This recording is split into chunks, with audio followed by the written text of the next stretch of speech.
When you light these sculptures up, it's a calmness, it's a serenity, it's something that's just peaceful. It was quite a few years ago, and I found one picture on the internet, fell in love. It was definitely love at first sight, and because it involved the driftwood and all natural products, it was really close to my heart.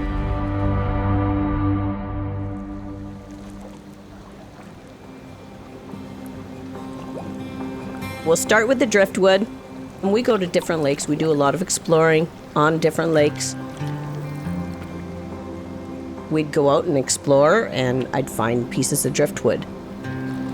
There's lots of driftwood, but not all of them will do. It has to have some kind of character or meaning. Like if it's got a beautiful knot in it, or sometimes the driftwood will wear away faster where the branch came out of the bark or the core of the tree. So you end up with this hole in the driftwood, and it's pretty neat. I look for really special things like that. Something that speaks to me. I like the aged ones. I find they have more character, more wisdom behind them. I'll pressure wash them, then they'll dry for maybe a year on my deck. I'll stack them away, and I'll pick them out as I see something in them. I like to keep everything as natural as possible so that the shapes are very flowing and organic looking. It might be representative of a cloud or a butterfly wing or a flower. You'll see a lot of snail shapes. There's all sorts of different shapes that I see in nature that I want to bring into my art. Each light sculpture is going to come out completely different. I can't make two alike. When I see that shape in it, and I'll start creating. It's always the electrical first.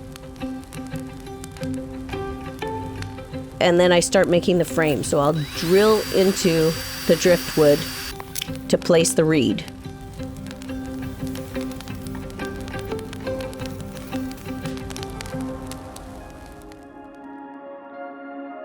And then it's a matter of layering the paper on. If I'm using the tissue paper, that'll be 10 layers. If I use the washi paper, I'm usually putting about 3 layers of the washi paper, and then I'll put a decorative layer on top. Usually it's some kind of kozo or abaca fiber paper.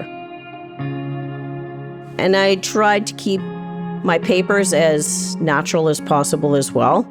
And from way back when in high school, I knew that if the paper was made with some type of acid, it wouldn't last as long.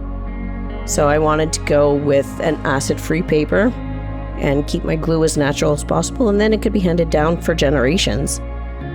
It's not something that's going to disintegrate after, 50 years. I want to make it as durable as possible. If you hit it by accident, it's not going to break. You won't be able to poke your finger through it. It is a long process. It's not something that's done in an hour. With that many layers, there's no way that you can whittle it down any less.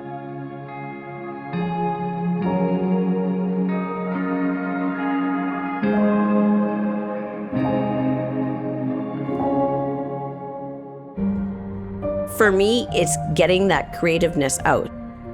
If it's not through this kind of art, I might be baking, I might be doing some kind of woodwork. That creativeness needs to come out in me. With the light sculptures, it takes a little more of that creativeness out of me. I feel much better after that. It's very therapeutic. Art is, to me, and a lot of people, I think it's a very calming process. It's very therapeutic. It's awesome. I want people to feel that there's a little piece of nature in their house. It's that smile, that little smirk on their face, that calmness that I want to see when I know that they're turning on the light. It's awesome that I made somebody else happy.